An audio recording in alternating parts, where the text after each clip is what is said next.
Fala, galera, está começando, né? É isso aí. O Clubecast, que é o podcast oficial do Clube Endorismo.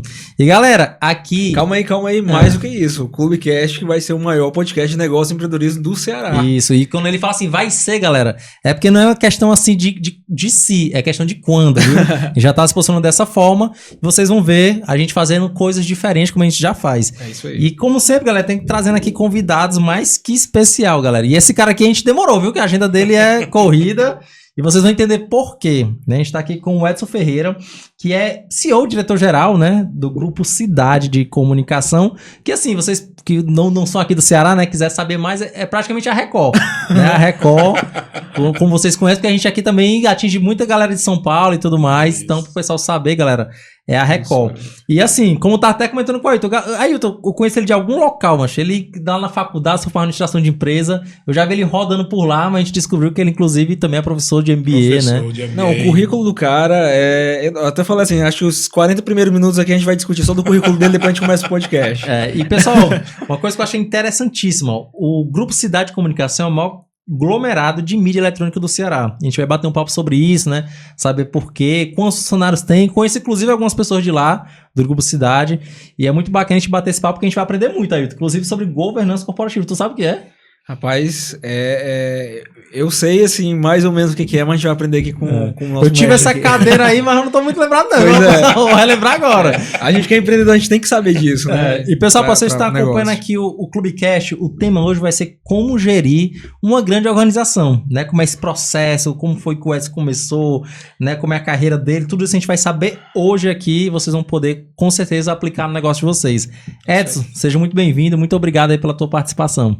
Poxa, eu que fico extremamente feliz em poder compartilhar com essa galera toda, com todo esse pessoal, principalmente utilizando uma plataforma que eu tanto amo, que é o podcast. Que é nada mais do que uma democratização do conteúdo. Então, eu sou um consumidor feroz de plataformas, de canais, de recursos de áudio e vídeo. Então, parabéns aí pelo Clubecast. Legal. E aí, eu tenho uma pergunta aqui, ó. Tu sabe que eu tenho um grande sonho aqui, a gente tem um grande sonho de estar em todas as mídias, né? É verdade. Será que a gente vai estar lá na Record, hein? Passando lá o Clubecast, hein? Rapaz, a gente pode conversar aqui depois. Eu acho que tem possibilidade aqui, aí. Então fala o seguinte, ó. Já enche aqui, ó. O copo do cara, porque a gente vai bater um papo bem legal aqui. Vai precisar de muita água. Eu não saio daqui se não for pra fechar negócio. É isso aí. Legal. Bora. E Edson, antes de mais nada, sempre quando a gente traz aqui um convidado novo, né? A gente quer saber um pouco da história, da trajetória, da tua formação, de como é que começou essa carreira, até se tornar CEO, né? Como é que é essa tua carreira? Porque eu já vi que você tem mais de 30 anos, né? Mais de 30 anos. De experiência nesse ramo. Isso. Rapaz, a trajetória, né? Tudo começou, eu vou pegar aqui no ensino médio. Sim. Eu sou ex-aluno do Colégio Militar de Fortaleza. Aí eu sou filho de meu pai é militar, e eu resolvi não seguir a trajetória da carreira militar. Por razão simples. Talvez que reflita hoje no meu dia a dia. Eu sempre tive o desejo de trabalhar em grandes organizações, de implementar modelos dentro das empresas. Então, sempre a gestão, ela sempre foi muito presente nas minhas leituras. Estou falando aqui no final da década de 80, né? Onde o modelo de gestão era um modelo básico, digamos assim. Eu vou para a área de marketing, né? É a época dos 4 Ps. E olha que a gente está falando aqui de 1960, porque até hoje nós continuamos falando com os modelos dos 4 Ps, né? E aí a gente fala dos modelos dos 4 Cs, né? Cliente, custo, conveniência e comunicação, produto, preço, praça e promoção. Então, assim, eu estou falando de modelos de gestão de áreas e de empresas. Então, assim, a minha trajetória começou no Colégio Militar. Do Colégio Militar, eu resolvi fazer engenharia agronômica. Olha só. Claro, o cara queria trabalhar com comunicação. Né? Nada a ver. Mas era muito jovem, faz parte do processo, né? De descoberta do seu entendimento, onde você quer de fato contribuir. Acabei fazendo apenas 2 anos e logo depois eu resolvi fazer ciências sociais. interessante. Vejam só que ao longo da trajetória que eu vou contar aqui, os distanciamentos entre as ocupações, elas são muito grandes. Total. Então, assim, eu mudava radicalmente, mas isso vai se refletir hoje. Eu fiz movimentos involuntários lá atrás, que de certa maneira, hoje, dentro de uma grande organização, repercute, me né? deixa um pouco mais confortável em lidar com grandes mudanças. Ok? Bom, aí eu fiz ciências sociais, depois eu fiz mestrado, aliás, não, antes do mestrado. Aí eu fiz pós em marketing, MBA em comunicação social, porque foi aí que eu entrei em um grupo de comunicação anterior. Fiquei 23 anos, entrei como trainee. Legal. Imagine só você imaginar você ficar 23 anos na mesma empresa. Uma coisa quase que impensável hoje, né, para assim, um jovem de hoje, né? Então, eu fiquei 23 anos e saí para fazer mestrado em administração. Olha só, então, eu saio de engenharia e... Ciência social. Ciências sociais. Que se formou, né? Me formei, Sim. fui para o MBA, fui para a especialização... Marketing. Entrei nessa área de comunicação e foi aí que hoje eu posso dizer que o marketing fez parte durante muito tempo da minha trajetória profissional. Por quê? Porque em 2003 eu entrei para o quadro de professores da Unifor. Então eu fui professor, sou, né? Mas eu falo fui porque eu fui de graduação. Uma coisa, aí eu posso... Dá um texto, me perdoe os amigos professores. Uma coisa é você ser professor de graduação. E outra coisa é você ser professor de MBA. Na minha visão, hoje é muito mais fácil você ser professor depois de MBAs. Porque você encontra o aluno mais maduro. O aluno que já está recolocado, já está presente no mercado de trabalho. Já tem uma maturidade ali. Tem né? maturidade. E aí eu fiquei 17 anos na graduação. Graduação é aula de segunda a sexta, com jovens, com discussões, às vezes rasas, muitas vezes aprofundadas. Você encontra todos os perfis. Sim. Mas o que eu quero dizer com tudo isso, que hoje o profissional que eu sou, eu fui moldado por esses cenários de opiniões divergentes, muitas vezes convergentes, mas que me trouxeram um entendimento, que aí eu gosto de usar de uma plasticidade cognitiva ou mental, o termo que você queira utilizar. Porque hoje eu sou um profissional sênior, tenho 54 anos, trabalho num grande, como você disse, um conglomerado de mídia. Nós somos TV, rádios, e internet e digital. Junta tudo isso em meio a um cenário complexo de uma maneira que, nos últimos anos, a mídia, consumir mídia no Brasil e no mundo, mudou drasticamente. Então, essa adaptação que eu comecei lá atrás, na UFC, e que me trouxe para o mestrado em administração. E depois do mestrado em administração, eu resolvi, em 2019, pedir desligamento da graduação. Muito mais pela função que eu assumi no grupo, que exigiria o quê? Exige muitas viagens, uma ausência da sala de aula, e eu não podia prejudicar o aluno. Aí eu pedi para sair, Sim. E hoje eu me dedico integralmente apenas aos MBAs e pós, que eu tenho uma flexibilidade maior. Então, assim, é uma trajetória de um executivo que, ao longo dos seus 30 anos, meus 30 anos, eu tive que trilhar por novas competências, por novos entendimentos. Eu estou evitando falar em hard skills e soft skills, para que não fique muito básico, né? Mas é fato, eu tive que aprender coisas novas ao longo das décadas, mas o aprender novo é todos os dias. E aí aquela sala de aula, aquelas discussões com os jovens me trouxe muitas provocações. Então, assim, hoje, trabalhar com multigerações, eu tenho funcionários de 19, eu tenho estagiários de 16, 17 anos, e eu tenho profissionais com mais de 60 anos. Ou seja, são multigerações. Sim. Então, a sala de aula tem muito a nos ensinar, você como professor. Então, a minha trajetória é essa, não é? Uma trajetória multidisciplinar. Talvez esse seja o termo que eu mais gosto de utilizar. Legal. E um multidisciplinar que me trouxe multicompetências, mas isso não me habilita de dizer que eu estou pronto.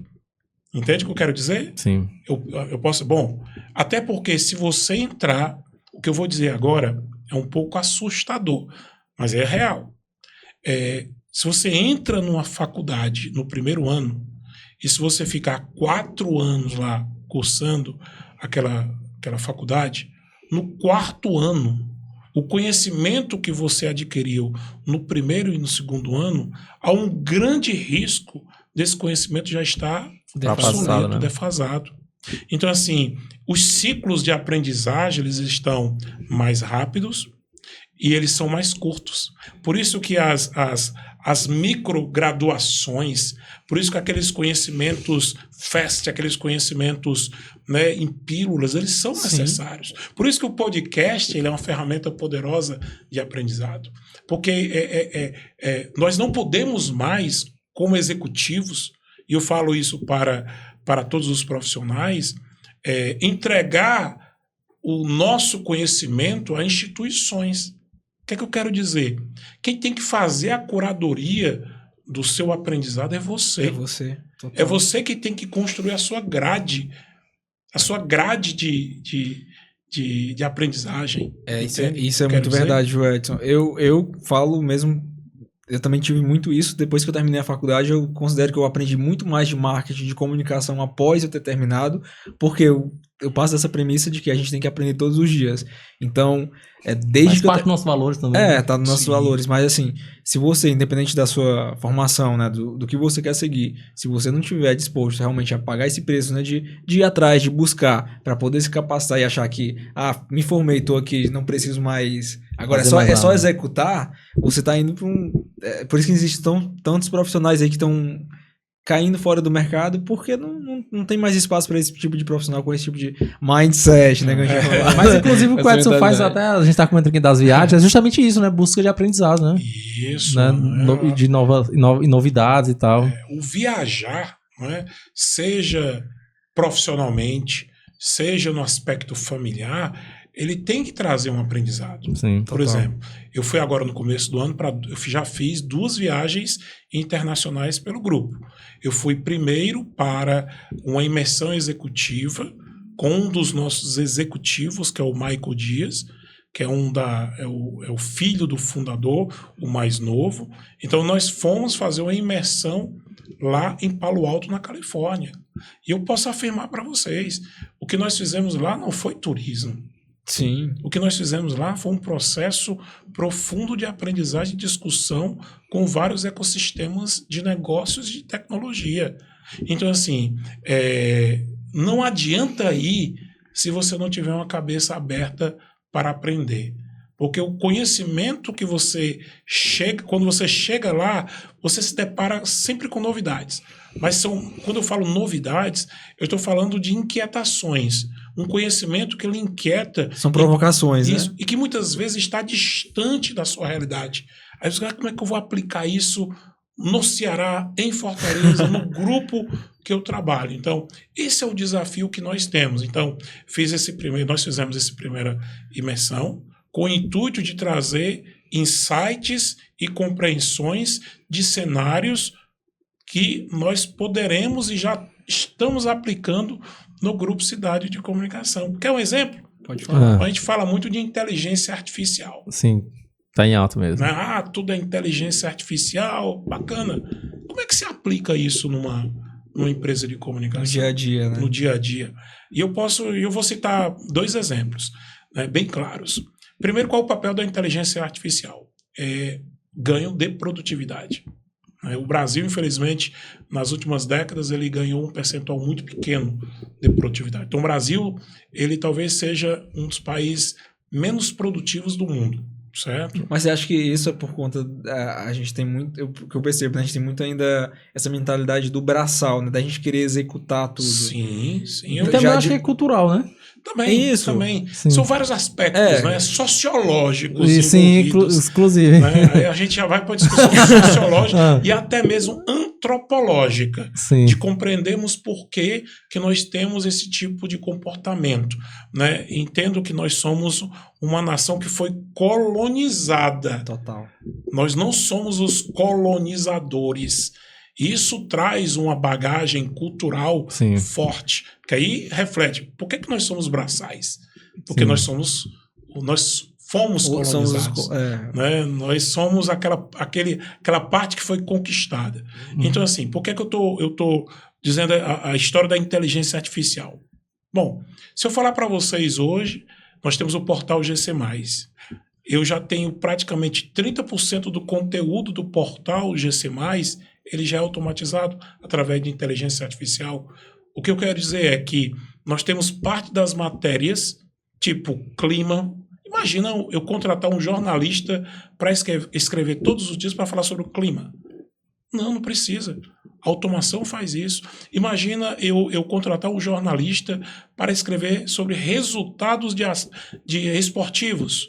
Porque, interessante, grande parte dos acessos do portal, o que é que as pessoas querem saber? Resultado dos jogos, resultado Mega Sena, resultado... O resumo, né? O resumo. Então, imagina eu contratar um jornalista para fazer não só isso, Sim, mas também isso. Não, isso pode ser automatizado. E nós já temos, em média, hoje, em torno de 1.500 matérias que são automatizadas. Legal. Através do uso da inteligência artificial. Então, tem um ganho de produtividade. Bom, citei o primeiro exemplo. Vamos ao segundo exemplo. Como é que eu uso a inteligência artificial em uma rádio? Até porque nós temos 7 emissoras de rádio. Como é que a gente usa a automação e a inteligência artificial? Se eu falar que nós temos uma rádio que foi lançada há pouco mais de um mês, onde ela é 100% IA, que é a Vintage FM. Veja só, é a Vintage FM. Só pesquisar. E ela é uma rádio 100% IA. E eu tenho 2 locutores, o Álvaro e a Dalgisa. Só que eles são IA. E eles interagem, e eles têm locução, e eles contam histórias. Então vejam só, eu tenho uma rádio 100% IA. Aí as pessoas podem dizer, mas peraí, eu estou trazendo desemprego para um radialista? Que é a maior discussão, né? Que a inteligência vai tirar o emprego dela. Porque aí já vem uma discussão que é bem interessante ser levantada. Eu considero que a IA só vai tirar o emprego daquelas pessoas que não souberem utilizar as ferramentas de inteligência artificial. E aí tem uma discussão curiosa. Nós que somos mais seniors, nós que somos profissionais mais maduros, nós estamos ganhando com a inteligência artificial. Aí vem, por quê? Porque para você ter uma boa resposta, uma boa construção da inteligência artificial, você necessita de repertório. Porque através do repertório, da experiência que você tem ao longo da sua trajetória, quando você submete isso à inteligência artificial, ela lhe dá uma resposta e um direcionamento mais assertivo. Então, o que eu mais convido as pessoas hoje é adquirir um repertório. Eu acho que eu até vi uma notícia dizendo que a IA do Brasil tá ficando mais burra porque o pessoal tá fazendo umas perguntas, tipo, nada a ver. Não duvido, não. Lógico, Não duvido, não. Mas, tipo, umas perguntas nada a ver, porque a IA ela aprende com nós, justamente com o repertório. Isso. Então, se você ficar jogando pra ela coisas aleatórias, tipo, ela vai ficar... As perguntas... Aí ela vai ficando porque ela é generativa. Sim. Né? Ou seja, ela vai construindo uma ideia a partir daquilo que você vai perguntando. Por exemplo, eu uso 2 ferramentas 3, na verdade. Eu uso o próprio ChatGPT, certo? Que ao longo que você vai utilizando, ele vai aprendendo um pouco mais da sua forma de escrever e de pensar. Isso é legal demais. Eu uso o Perplexity, interessante para quem não conhece. Perplexity eu conheci nos Estados Unidos, é uma ferramenta sensacional. Sim. E eu considero até melhor do que o ChatGPT, e uso o Copilot da Microsoft, né? Sim. Então, aí vem outra parte importante. Não existe uma ferramenta única que resolva todos os problemas. É necessário que você compreenda o cenário e saber qual é a ferramenta que vai resolver o seu problema. O ChatGPT, ele não resolve todos os problemas. Talvez aí a Apple está lançando a sua. Então, assim, qual é o caminho que nós teremos daqui a 2, 3 anos? Teremos uma grande guerra no sentido figurativo, de inteligências. Não é? Quem é que vai prover a melhor resposta e a melhor solução? Mas não basta a inteligência prover a melhor resposta se não há um interlocutor que possa fazer essa curadoria. Porque muitas vezes ela coloca o dado que requer uma análise mais aprofundada. Total. E aí entra o fator humano. E aí entra o repertório. Eu lembro que quando chegou o ChatGPT aqui no Brasil, algumas matérias falaram justamente isso, que os alunos iam começar a ficar mais burros porque eles não iam mais estudar para as provas, né, que iriam só pesquisar a resposta e colocar ali. Mas é como você falou, pelo contrário, a gente tem que aprender cada vez mais para poder passar esse conteúdo. A gente precisa ter muito conhecimento para que a inteligência artificial forneça realmente a resposta que nós precisamos para resolver aquele problema. No final das contas, ela auxilia, né? Exatamente. Auxilia e não... É um auxílio. É um auxílio. Então, ela assim, não substitui. Citei 2 exemplos. Né? Um que vai para o jornalismo, onde a gente tem ganho de produtividade, e citei o exemplo de uma rádio. Estou falando de 2 comunicadores que não existem, aliás, existem como fruto da inteligência artificial. Interessante. Interessante. Anotei aqui até para poder pesquisar. vintagefm.com.br. Legal. E é bom até saber, tipo, de fato, quando a gente viaja, né, visita as feiras, o interessante é isso, a gente poder absorver o conhecimento, mas também aplicar logo em seguida, né? Para não ficar só absorvendo e tal. Aí pronto. Aí você disse uma coisa que é a maturidade profissional nos leva a isso. Né? A partir do momento que eu faço uma viagem para fora do Brasil, onde a empresa está fazendo um elevado investimento, eu tenho que trazer um resultado tangível. Eu tenho que trazer algo que efetivamente transforme a organização. Então, estou citando apenas um dos aspectos. Eu posso citar aqui outros, da TV 3.0, dos experimentos que nós estamos fazendo na TV conectada, de mecanismo de pesquisa que nós estamos utilizando, experimentando. Mas o grande desafio, né, o Grupo Cidade ele vai completar 50 anos. Então, vejam só. Estamos falando de uma empresa dita tradicional. Mas o tradicional, ele não quer dizer que é uma empresa familiar. E não quer dizer que seja uma empresa velha. Ou seja, a maturidade hoje de uma organização, ela é retratada muito mais pelos seus resultados e pela sua capacidade de se transformar em meio às demandas de mercado. Então, veja só, estou falando de uma rádio 100% que utiliza inteligência artificial. Agora, isso tem que ser tangível. Então, um grupo que transita dentro dessa maturidade mercadológica, né, é um desafio. Então, eu falei da TV conectada. Então, a gente, e por que eu falei da TV conectada? Porque nós conseguimos implementar a cultura de startup dentro de um grupo tradicional. Qual é a cultura de startup?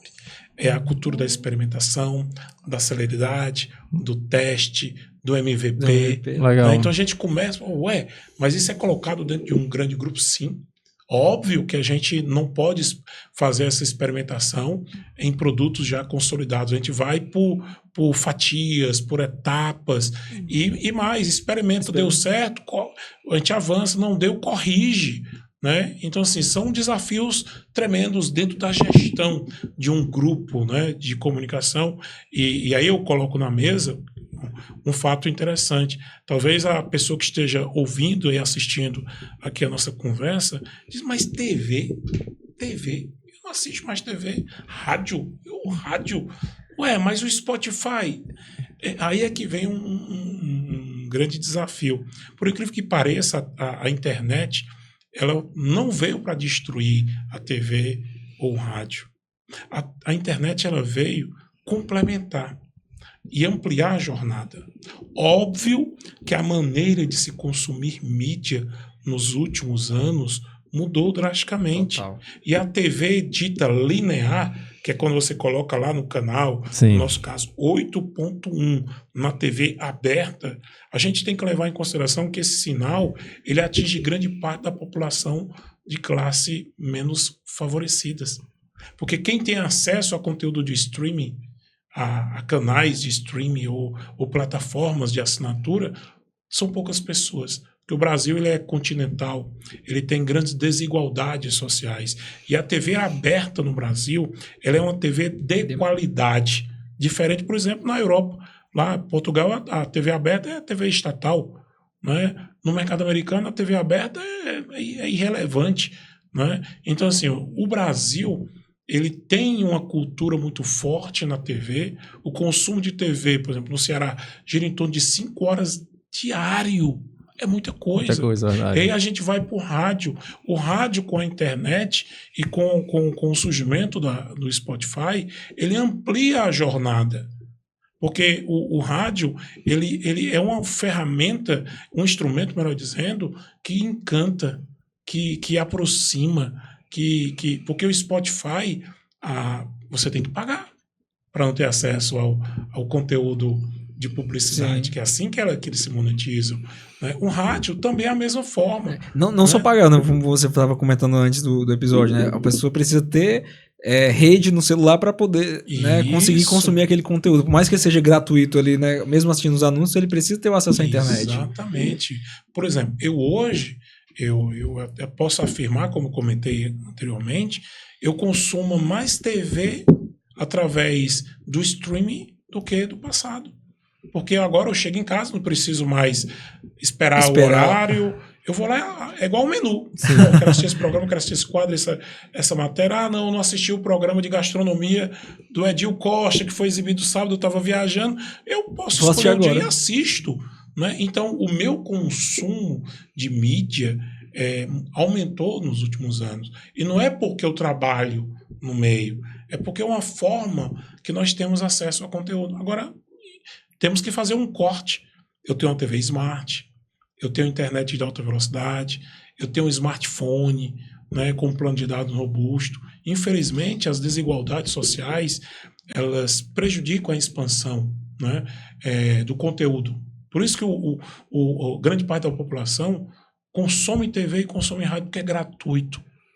Eu acho que então precisa ser bom, né? E não vamos ir muito longe, a gente tá falando sobre desigualdade. Acho que até um tempo desse, o governo, acho que as próprias emissoras estavam dando a questão da TV digital, né? Tinha uma, né, para poder dar o acesso pro pessoal. Pra tu ver assim que quando a gente fala de desigualdade, né? Que ainda é muito grande. E não vai muito longe, não. Foi um dia desse, praticamente. Não, ainda está em andamento. É um projeto do governo federal que possibilita a substituição daquelas antigas antenas parabólicas. Sim.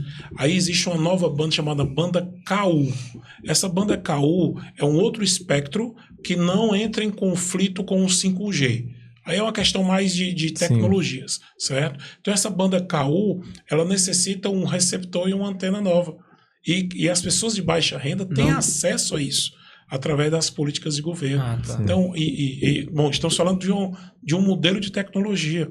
E logo mais, segundo o planejamento próprio das políticas de públicas, né, nós teremos no Brasil a TV 3.0. Então, o que é a primeira TV? O que é essa TV 3.0? TV 1.0 é aquela TV que talvez vocês conheceram quando vocês tinham 5 anos. Aquela TV que era basicamente uma TV que recebia o sinal da antena. E tinha os canais. Tinha os canais. Sim. Limitadíssimo. Quantos canais? 15? 10? né? 8 canais, não sei, eram pouquíssimos canais. Aí veio a TV 2.0, que já é a TV smart e conectada à internet, onde você consegue baixar um aplicativo, seja o Netflix, seja YouTube, né? YouTube. Então, ela é conectada, mas ela não gera ainda uma interação ou mesmo muda o hábito de consumo. É muito mais um repetidor, uma segunda tela para aquela plataforma de streaming. Mas só uma facilidade de acesso, na verdade. Isso. E aí nós temos a TV 2.5. Ué, Como... aumentou um pouquinho, né? Aumentou um pouquinho. Que salto foi esse daí? Pronto, a TV 2.5 é uma TV que antecede o modelo 3.0, que daqui a pouco eu vou falar um pouco mais. Mas é uma TV já smart, conectada, e onde eu posso ter algumas interações. Aí existe no Brasil um modelo pouco discutido e muita gente não conhece, que é o modelo Ginga, onde você pode fazer, por exemplo, enquetes. Você faz interações através de invasões, né, no sentido de interações na própria TV. Então, são apps instalados, já pré-instalados nas TVs. Interessante. Então, aí, por exemplo, lá na TV Cidade, a gente já está fazendo alguns experimentos. Aí, por isso que eu falo a cultura de experimentação, né, onde eu consigo acessar essas TVs conectadas, somente as TVs smarts produzidas após 2020 e que estejam conectadas à internet. E eu consigo saber onde essas TVs estão conectadas. Ainda não tenho a compreensão de quem está assistindo. Como se fosse computador pelo IP. Exatamente o mesmo princípio. Caramba. Então, ligou a TV no canal linear, aquele canal 1, né, da TV 1.0. Isso é massa, viu? Aí eu já consigo ter um mapa de onde essa TV ela está acessando. E por geolocalização. Não, por e também o IP, né? Sim, os dois o juntos. IP já vai pela geolocalização. Então, veja só. Então, eu já consigo estar na TV 2.5, ter algumas poucas interações através de enquetes, banners. Imagina o Clubecast aparecendo numa TV Smart lá no interior do Cariri. É possível. Sim. E eu mostro, aí já entra um fator muito importante: métricas. Legal. Aquilo que nós falávamos de internet, porque a TV a TV tradicional não oferece métricas. Isso já começa a cair por terra. A gente começa a trazer elementos quantitativos. Eu ainda não estou na esfera qualitativa, mas em termos de compreensão de cenários eu já tenho. Então eu estou na TV 2.5, que é uma TV um pouco mais interativa e onde eu tenho dados primários ainda dos seus usuários. Aí nós teremos a TV 3.0. Está previsto, o modelo está sendo decidido pelo governo federal, acredito que estamos em 2024, até 2026, isso já esteja efetivamente implementado. Já temos experimentos, eu conheci nos Estados Unidos o modelo de TV 3.0 que eles utilizam, e o que o governo federal deve decidir talvez seja um modelo asiático. Mas qual é a grande mudança? Bom, imagina uma TV que ela vai mudar drasticamente a maneira que nós consumimos. É uma TV que efetivamente não é feita só para assistir Netflix ou YouTube. É uma TV customizada. Uma TV onde, por exemplo, imagina eu colocar a publicidade do Clubecast em uma determinada região. Eu só quero aqui que o pessoal da aldeota. Não me interessa determinadas regiões. Ou eu quero... Então, assim, a gente começa a ter uma microsegmentação. Mas isso é o suficiente? Não. Aí eu vou para o marketplace. Imagina, na hora que estiver passando o programa do Clubecast, abrir um marketplace onde pode comprar caneca. Cadê a minha? Tá aqui. A gente tá aqui, inclusive vamos daqui a pouco. Rapaz, eu gostei dessa caneca. Em 2 cliques você compra a caneca. Eu gostei da blusa. Então, paralelamente, você terá um marketplace dentro, né? Legal. Dentro. E aí, outra coisa interessante, você vai ter comerciais sendo exibidos diferentes para consumir. O mesmo produto, mas...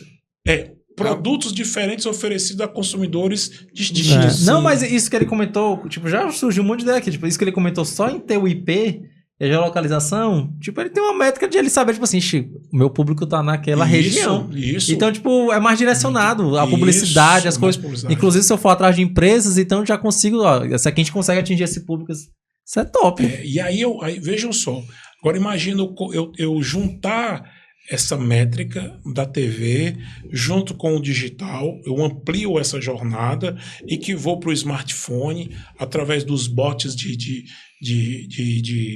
WhatsApp. Então, eu crio, eu vou usar um termo, multicanalidade.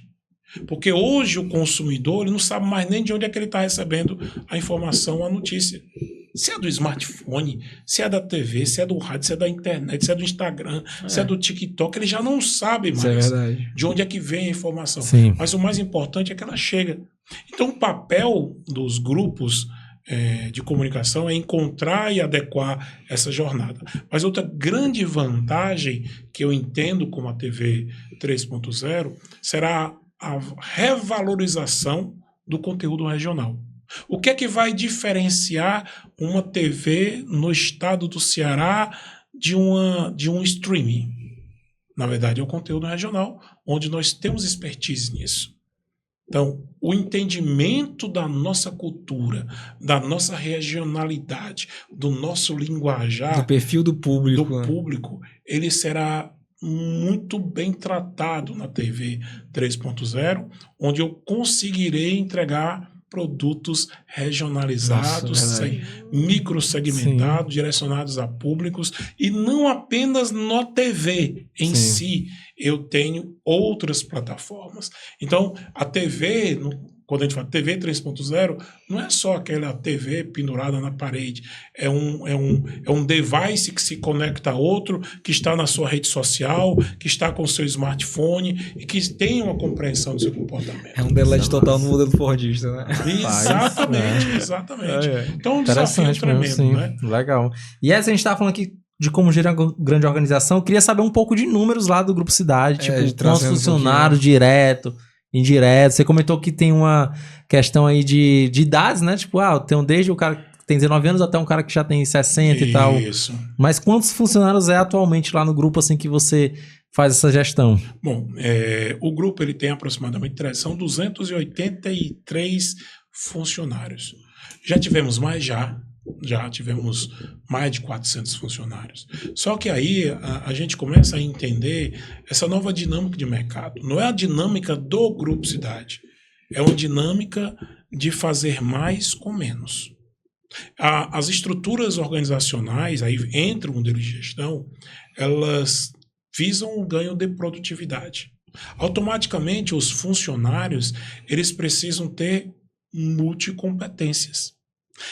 Foi-se sim. Acabou aquele foi-se é ótimo.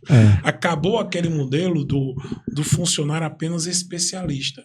Aí uma das coisas interessantes que eu aprendi nos Estados Unidos, no Vale do Silício, é a revalorização dos profissionais generalistas. E não mais dos especialistas. Sim. Então, assim, o nosso papel para gerir uma organização como Grupo Cidade, como eu disse, rumo aos seus 50 anos, é o quê?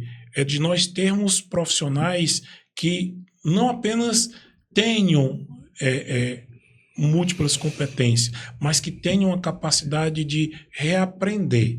Vejam só o que eu estou dizendo. O que eu estou dizendo não é clichê. Porque o conhecimento de hoje fica muito obsoleto.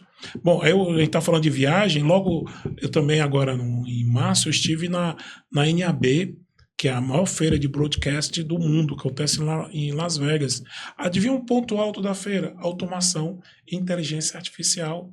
E isso, eu estou falando de automação em todas as esferas de uma organização, mas o ser humano está por trás. Mas o ser humano não estará só para apertar botões, estará para dar comandos, para ter literalmente comandos e programação. Ou seja, são necessárias novas competências. E eu estou falando aqui tanto de competências de de competências técnicas, como de competências socioemocionais. Lidar com esse ambiente confuso, disruptivo, multiconectado. Exige isso, muito do nosso. Isso traz ansiedade. Total. E o brasileiro, existem dados, pesquisas que mostram isso, nós somos talvez o país, se não me falha a memória, o mais ansioso do mundo. Eu acho que também já então nós temos que tratar isso. Porque essa ansiedade, ela prejudica as competências técnicas. E aí vem a inteligência artificial, vem a automação. Como é que eu vou lidar com esse cenário? Então, assim, estou falando de um grupo, né, como eu disse, rumo aos seus 50 anos, com 283, aproximadamente 283 funcionários. Geramos aí mais, obviamente, em torno de 400, 350 empregos indiretos, mas que está rumando, né? Essas palavras. Novas frases da língua. Me perdoe, né? Não, tranquilo. Estou indo em rumo. Indo em direção, né? Estou indo em rumo, né, a novos cenários. Isso é feito de gente. Total. E aí, uma coisa que talvez já tenha sido discutido aqui, é que a transformação digital de uma empresa, ela começa pelas pessoas e não pelos equipamentos. Nossa, né? Então, vejam só o que eu estou dizendo para vocês. E aqueles que estão nos escutando, não entendam mal o que eu estou dizendo. Né? A gente fala da tecnologia, a gente fala da automação, nós falamos da inteligência artificial, mas o caráter humano é crucial e continuará sendo dentro das organizações. Não se engane. Mas, obviamente, a gente tem que entender qual é o novo cenário que está se construindo. Será que nós teremos os refugiados da tecnologia? Será que nós teremos aquelas pessoas que não conseguiram se adaptar a esse novo mundo que surge e que inquieta e que muitas vezes nos adoece? Porque para gerir um negócio grande ou pequeno, você tem que estar antenado e atento a qualquer movimento, não apenas na sua região, mas no planeta. A guerra na Rússia com a Ucrânia impacta aqui no interior do Ceará. A guerra em Israel, ali o conflito lá em Gaza, afeta uma decisão, muitas vezes, de uma startup. Sim. Um conflito iminente que esteja acontecendo na China. Então, assim, a gente tem uma análise geopolítica hoje é muito importante. Então, por que eu estou dizendo tudo isso? Porque gerir uma empresa passa primeiro por pessoas. Mas, ao passar por pessoas, é necessário que esse profissional que esteja inserido na organização, ele tenha competências técnicas, socioemocionais e afetivas de saber lidar com esses cenários confusos, inquietos e que muitas vezes nos levam a incompreensões. Eu sei que o que a gente está falando aqui parece muito amplo e porque né? Porque são várias competências. Mas assim, falando para nossa audiência, né? A gente tem muita gente que está começando a empreender, o que o negócio ainda está começando, né, assim, a rodar de verdade. Uma empresa, sei lá, com seus 3, 5 colaboradores. Às vezes nenhum, né? E aí, pensando nesse tipo de público, né, como você vê que a inteligência artificial, já que a gente está focando muito nisso aqui, né, atrelado ao crescimento, gestão, pode ser aplicado para esse tipo de modelo de negócio com um cara que ainda nem consegue visualizar isso ainda, acha muito distante? Aí eu vou responder de algumas maneiras aqui para vocês. Primeiro, modelo de gestão, né? O que eu faço para gerir um grande negócio? Não é muito diferente de gerir uma pequena startup. Então, vamos tentar, obviamente, alguém já me falou isso, trazer essa realidade. Bom, nós temos foco em pessoas, processos e em tecnologia, certo? Outro ponto, né? A gente sempre olha para a organização e a gente tem que entender que o básico ele tem que ser bem feito. Muitas vezes a gente quer, por exemplo, nós lançamos o nosso aplicativo do Grupo Cidade há pouco mais de um mês. Mas por que vocês não lançaram o aplicativo? Porque não cabia no momento. Primeiro nós precisávamos fazer a tarefa de casa, fazer a conexão das redações, fazer um treinamento de todos os nossos jornalistas. Nós já tínhamos o sinal das rádios nas plataformas da internet, mas o aplicativo só chegou no momento certo esse ano. A gente tem que entender que o básico ele precisa ser primeiro bem feito. Então, assim, olha para a sua organização. O que é básico? E que muitas vezes você quer dominar o mundo, mas esqueceu de dominar a tua rotina, o teu funcionário, o clima organizacional. Então, assim, eu estou trazendo essa realidade. Óbvio que uma organização que tem os seus 50 anos, ela tem um grau de maturidade maior. Total. Mas, veja só, para nós trilharmos os próximos 5, 10 anos, são os mesmos desafios que uma empresa que começou agora, que tem 1 ano. Os desafios são os mesmos. Óbvio que o volume envolvido são diferentes. As responsabilidades. A responsabilidade, né? São muitas famílias. Né? Mas o grande papel de uma empresa, pequena ou grande, é gerar riqueza. Sim. Esse é o papel. Nós estamos aqui num podcast de empreendedorismo. Nós, como executivos, vocês como empreendedores e aqueles que estão nos ouvindo, nós precisamos gerar riqueza, gerando mais empregos, mais oportunidades e posições de trabalho, porque é isso que movimenta a economia. Então, os mesmos desafios hoje que nós enfrentamos em um grupo com os seus 50 anos, de certa maneira, numa escala menor, você enfrenta ali com 3, 4 pessoas, conflitos, discussões, ideias divergentes. E como é que você lida com isso? E essas 4 pessoas, quais foram as competências que elas desenvolveram nos últimos 6 meses para que o negócio pudesse avançar? Agora traz isso para a realidade de um grupo grande como é o Grupo Cidade. Então, isso é feito através de consultorias externas, o papel da liderança é crucial, a necessidade constante do líder ser treinado. E tudo que eu estou falando, não entendo como algo perfeito. Isso é um processo diário, de reconquista. Né?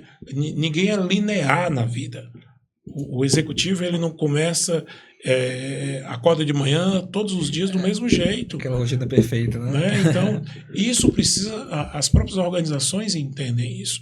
Então, o que eu estou trazendo para aquela empresa pequena, média ou grande, é que não escala menor ou maior, os desafios são os mesmos. Então, a gestão de uma organização, ela parte de um princípio básico: gente e gestão. Gente, né? Então, a partir do momento que eu foco nas pessoas, no caráter humano, né? E não estou sendo aqui romântico, não. Sim. Não estou romantizando, né, a situação, mas eu estou mostrando que, apesar de todo esse processo de transformação tecnológica que nós estamos vivendo, o caráter humano ele é necessário. Agora, o que é que eu, Edson, com 54 anos, tenho que fazer para não me tornar obsoleto? Aí você pode... O que é que um rapaz de 22 anos, ou vou pegar 24 anos, tem que fazer para que não se torne obsoleto? Não existe elementos, palavra-chave a não ser aprender diariamente. Aprender e reaprender.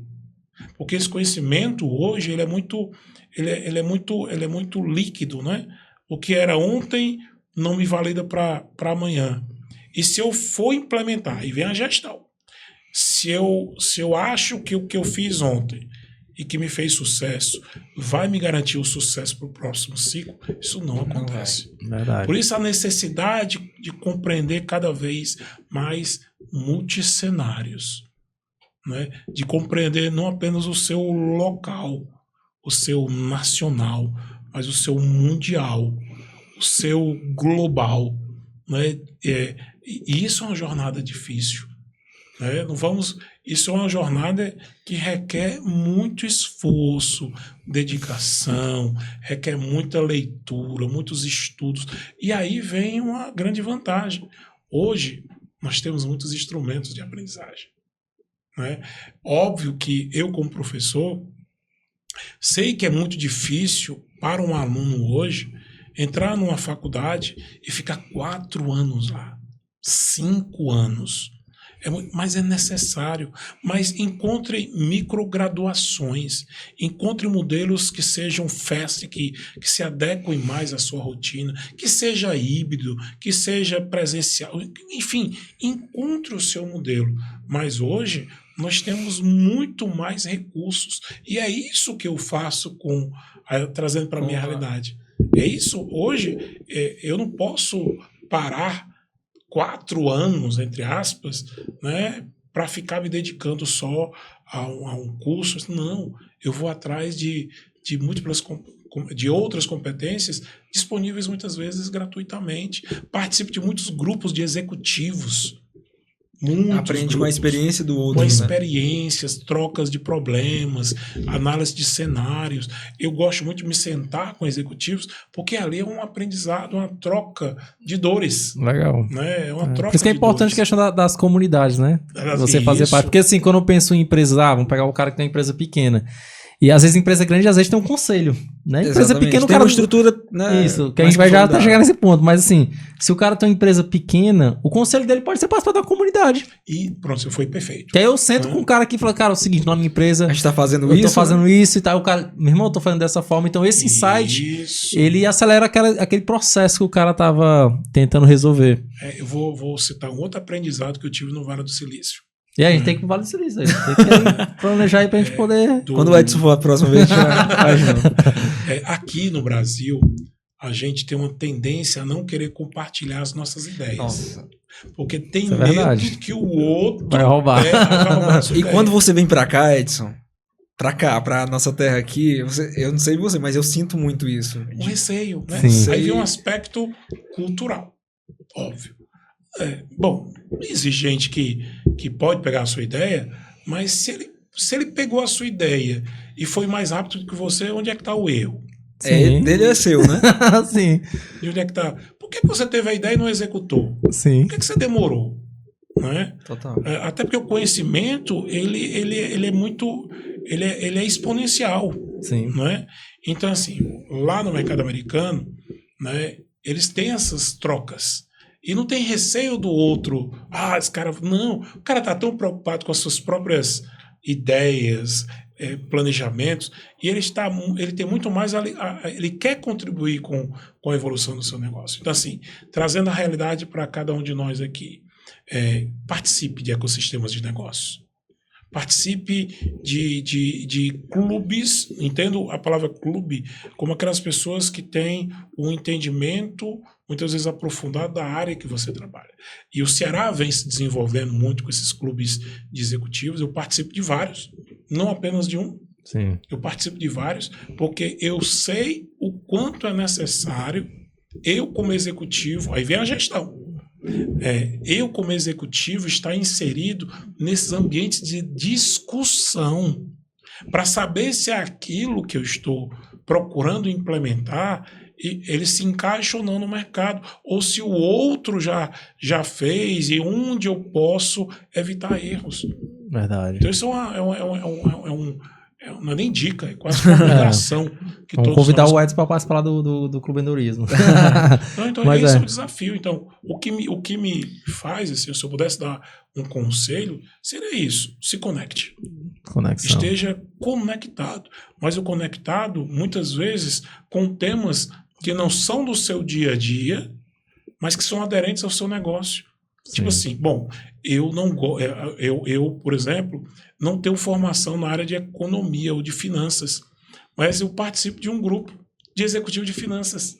Vejam só. Legal, porque eu até comento lá no clube que mais importante do que o porquê é quem a gente se conecta que vai levar a outro nível.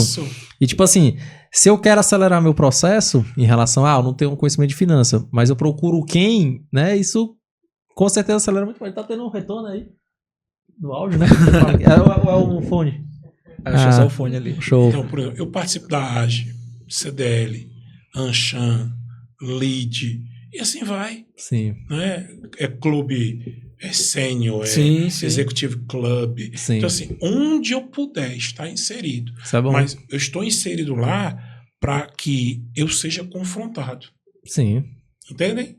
Eu estou lá para, na hora que eu colocar algum assunto, fazer alguma consideração, a pessoa olhar para mim e diz, rapaz, tu acha que tá certo em fazer isso? Aí você leva logo aquele Mas isso é legal. susto. Será que ou seja, esse é um aspecto que nós, como executivos, que trabalhamos na gestão de pequenas, médias ou grandes organizações, precisamos fazer.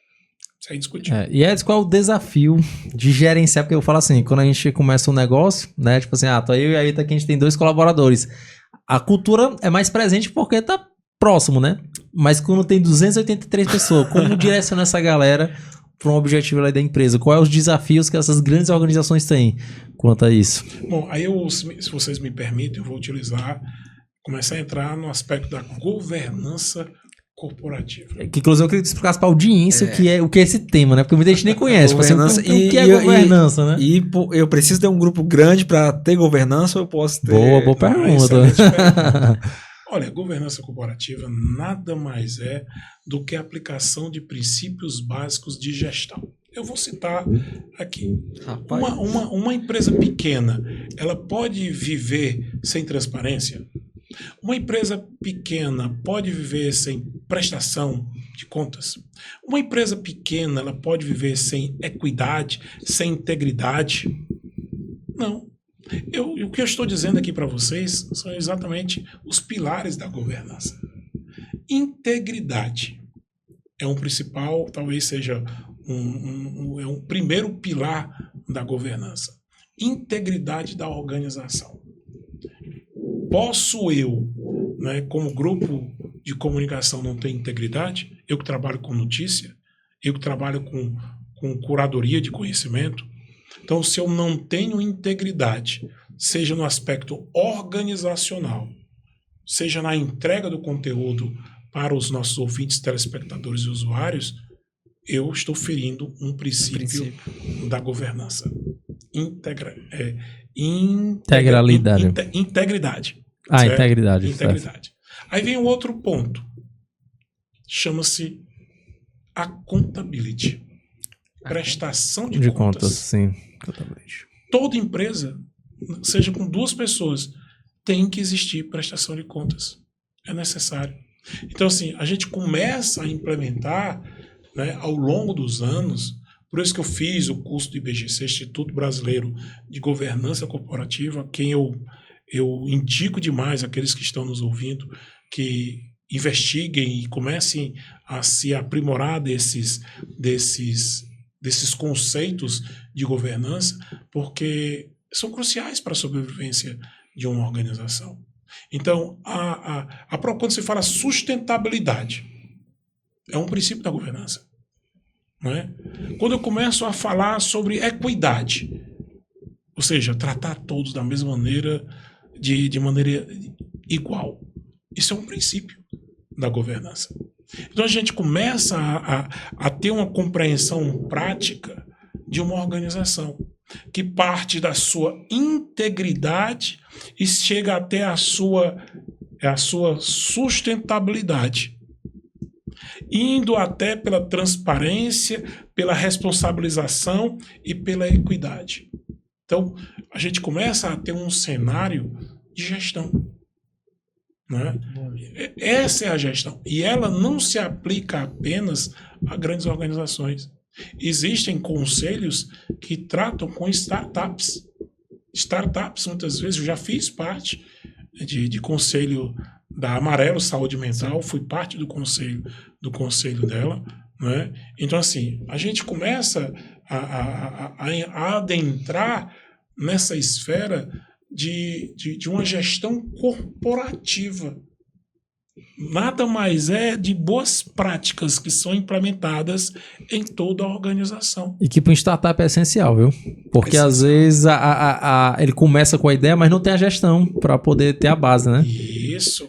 Na verdade, não só a startup, né? É como você falou, para o cara que está começando hoje, Sim. que está com 2, 3 colaboradores, é até muito mais simples implementar tudo isso, transparência. porque ele está próximo, né? Sim. Isso.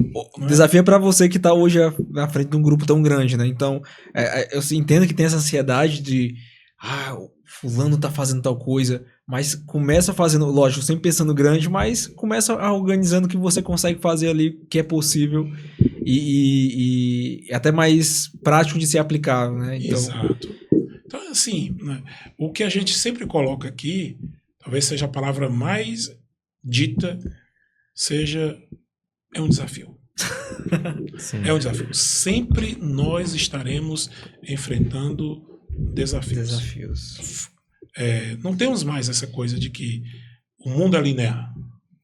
O mundo não é mais linear. Acabou-se essa fase. Então a gente pode dizer que um dos pilares aí pra gente ir em grande organização ou pequena é a implementação de uma governança. De uma governança. Show. Onde a gente parte pela integridade, transparência, responsabilização, que é a accountability, equidade e sustentabilidade. Então aí já tem um dever de casa grande, viu? Agora vá se aprofundar em cada ponto desse. A gente tem que fazer um MBA aí do...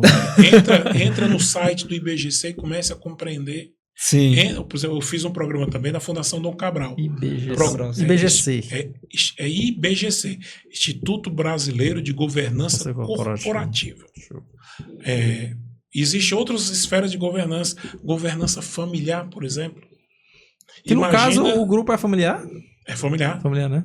Está na segunda geração e daqui a pouco a terceira geração vai começar a ser treinada. Porque vejam só, existem dados que da primeira para a segunda geração, a taxa de falência de uma organização gira em torno de 70%. Sim. Vejam só o grau de importância de preparação da segunda geração. Sim. E para a terceira geração, aumenta para 90%. Caramba. Percebem? Alto assim, percentual. O Grupo Cidade tem parabéns, porque Sim. está rumo aos seus 50, mas já está preparando a segunda e daqui a pouco a terceira geração. E parte pelo quê? Pela governança corporativa. Legal. E a governança familiar. O que é a governança familiar? Trazer um pouco desses princípios de integridade, de responsabilização, de accountability, de prestação de contas para a família. Acordo entre os sócios, acordo entre a família. Se tu compra um carro, por que o carro que a família, que um compra, o carro A. Mas eu quero o carro B. Bom, mas aí a família, o nosso acordo é comprar o carro A. Se você quer um carro mais caro, use os seus recursos e compre o carro mais caro. Mas o nosso acordo é ter esse carro. Uhum. A empresa dá esse carro. Então, olha, coisa tão simples, né? Entre aspas, tão simples, mas que muitas vezes pode ser um caos dentro de um. Sim, mas até por curiosidade. É o que acontece, né? E até por curiosidade, tipo assim, dentro de uma empresa familiar, no caso, um trabalho do CEO, né? No caso, que é seu caso aí, é mais trazer de cima os objetivos e colocar em prática? Seria? A sua pergunta, eu vou falar é deliciosa. Porque, tipo assim, vamos supor, eu e a Ayrton aqui, a gente tem uma empresa familiar e a gente tá com dificuldade aqui de tocar a gestão. Tipo assim, no caso, contrata um CEO para poder conseguir tocar, gerir o negócio. Olha, eu vou dizer qual é o grande papel de uma empresa familiar.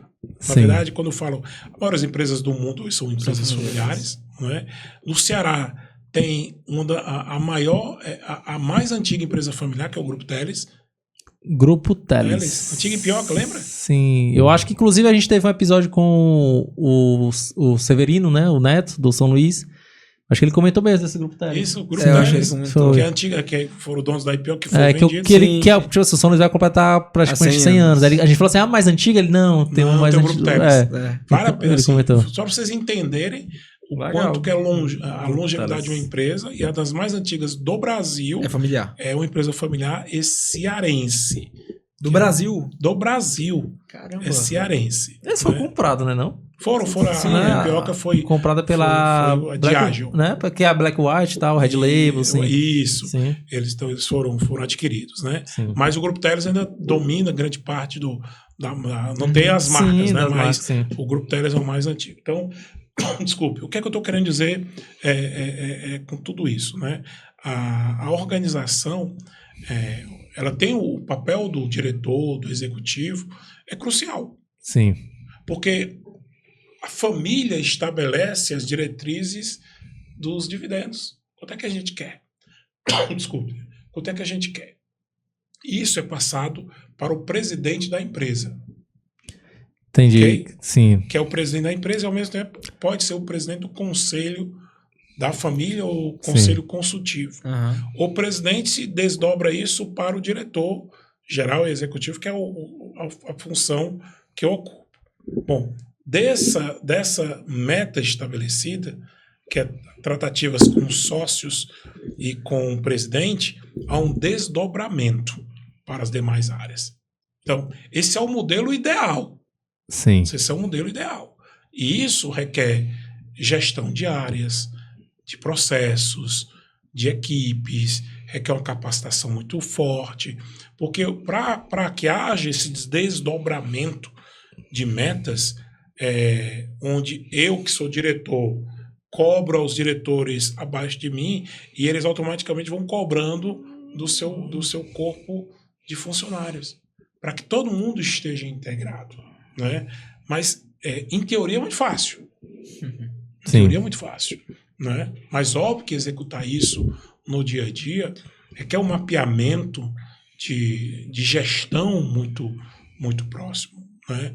Porque, por exemplo, hoje a gente teve que contratar softwares que fazem a gestão de áreas. Eu sei a performance, indicadores de áreas. E eu posso ir até para indicadores individuais. Percebem o quanto que isso é importante numa organização? Desculpa. Opa, é a água. Pega até a minha aqui, viu? A sua, depois você bote aqui. Mas realmente, eu entendo que no projeto, né, você falando assim, parece muito simples. Tem a diretoria aqui, você vai delegar tudo isso aqui, desenhar esse processo, mas implementar tudo isso aí não é tão simples. Não é tão simples. Então existe aquela reunião do planejamento estratégico? É necessário. Tudo se parte do planejamento estratégico e vai se desdobrando. Existem objetivos gerais, né, de uma organização que são traçados juntamente com os sócios e a alta gestão da organização, e há o desdobramento disso dentro das unidades. Né? Cada área tem os seus... Nós estamos procurando, veja só, estou falando de modelos que nós estamos implementando. Uhum. E até falando do Grupo Cidade, como é esse, tipo assim, começou com quem, né? Que é um fundador, que já está na segunda geração, como é que funciona aí? Isso, o doutor Patrolino, né? Que é o fundador. Digamos assim. Logo na sequência tivemos o doutor Miguel Dias, que foi ele que me contratou em 2017 para a empresa. E o desejo dele era esse, junto com a família. Entenda que o modelo familiar, ele também é um modelo profissional.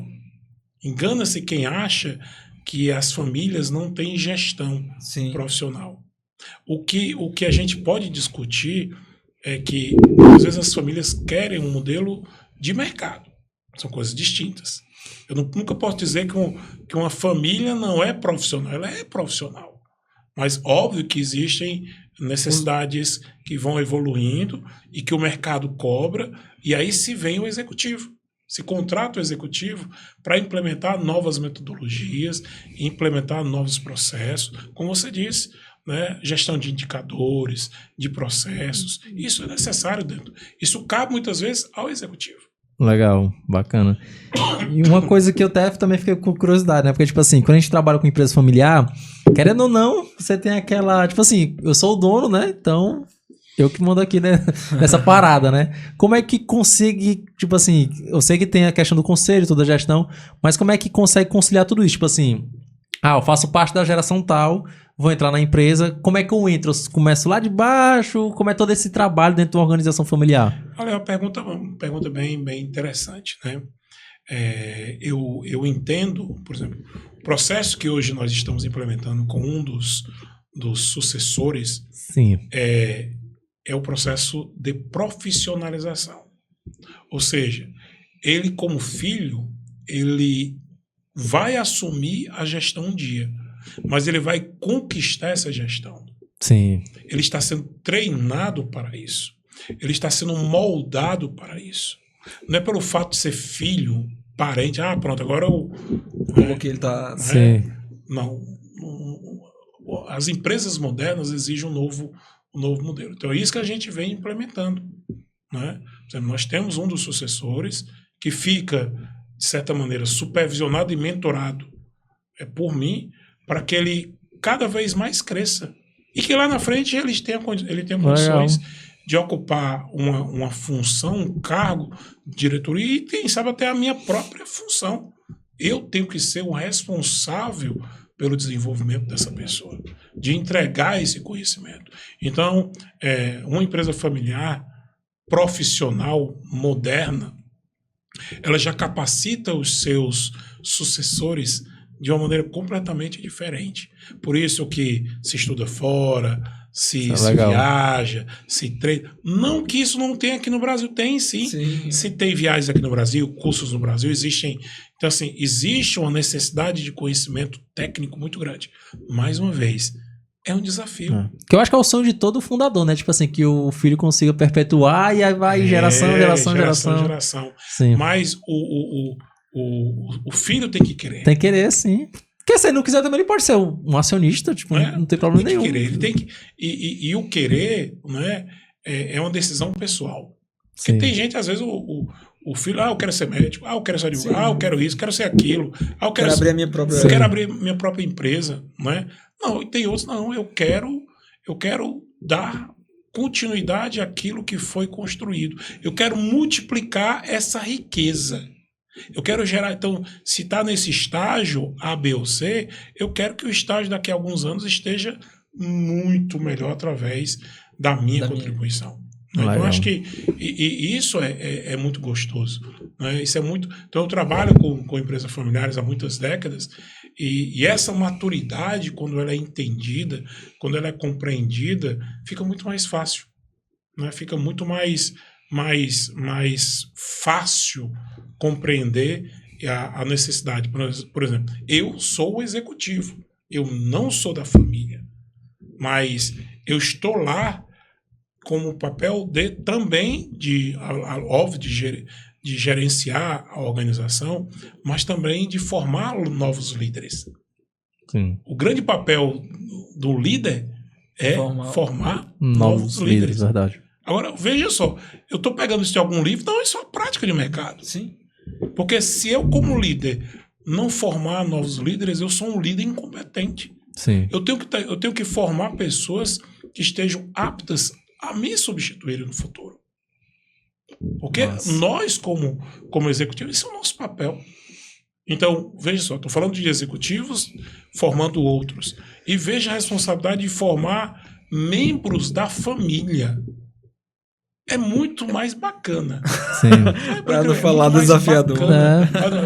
Agora, requer esse alinhamento de propósito, de cultura, de construção, de entendimento da organização entre todos os pares envolvidos.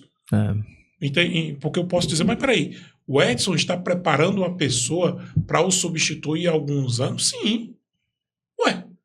Eu não sou da família. Eu estou na família. Isso é legal porque cai aqui na transparência, né? Na empresa e quero continuar lá o tempo que eu for útil. Mas para eu ser útil, eu tenho que formar outras pessoas. Entendem? Legal. E agora não é simples.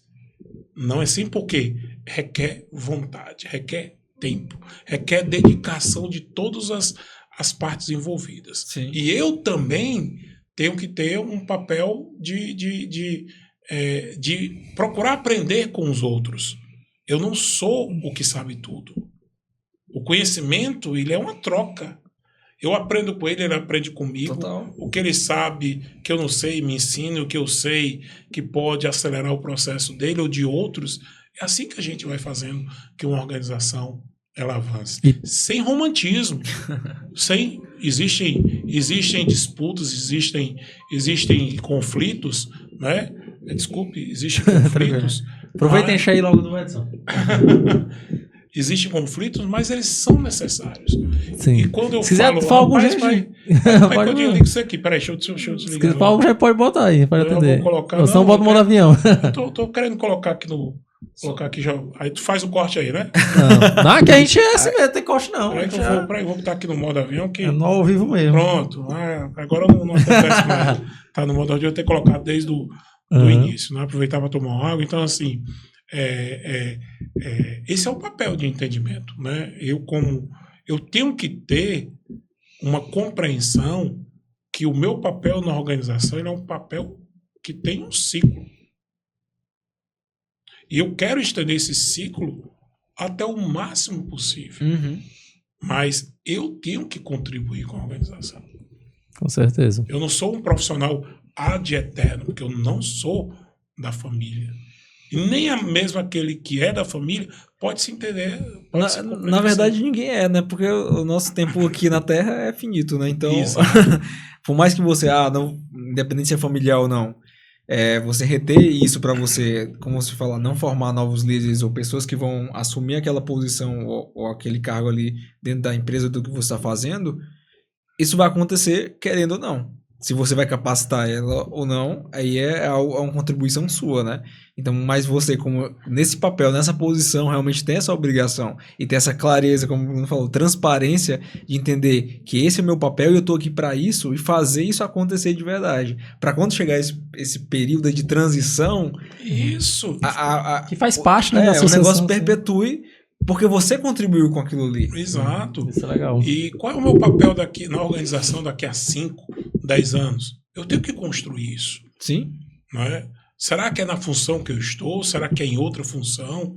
Será que onde eu posso estar contribuindo? Né? Só que para eu contribuir pela organização nos próximos anos, imagino tanto de novas competências que eu vou ter que adquirir. Agora tem outra curiosidade aqui, Edson. Eu quero saber qual a rotina aí de um diretor-geral. Né? Que horas acorda, o que faz? Chega lá, tem a América, reunião logo inicial, como é isso aí? Até pra gente adaptar aqui pra gente, né? Tem reunião na segunda, como é que funciona isso aí? A rotina, como qualquer executivo, ela é intensa. Sim. Né? No meu caso, eu obviamente acordo cedo, né? Porque eu tenho 2 filhos, acordo 6 horas da manhã, junto com a minha esposa, ela que os leva para a escola. Muitas vezes eu faço questão de levá-los para a escola, então eu saio às 7 horas, 7h15, deixo na escola, chego na empresa em torno de 7h30, 7h40. Essa assim é uma rotina. Que horas eu saio? Não sei. Não sei.